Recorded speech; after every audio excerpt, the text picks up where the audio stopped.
ne gashi nan da zuwa ya zama captive a hannunsu. Amma me yace ba zan kashe shi ba saboda dan uwana ne Ibo. Amma ka kashe Bahaushe dan uwanka, ka yi garkuwa da shi, ka yi ma matarsa fyaɗe, ka kashe 'ya'yansa, ka kore su daga garin, ka hana su noma. Kuma yankin ku in wasu ke sponsorin naku dan Allah ku ba ku da tunani ne, ba ku san me kuke yi ba.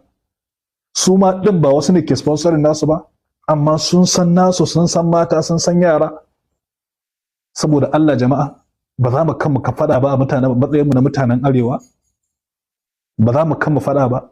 Komai namu ya zama da bambanci. Abin ya riga ya bi jikinmu, shikenan mu ba mu da aiki sai wato abin da ya shafi karewa faɗa mai kare akan 'yan uwanmu. Sarkin Gobir na Isa, wanda Allah ya ƙari kwanansa sanadiyar waɗannan azzaluman 'yan daji, ɓarayin daji, muna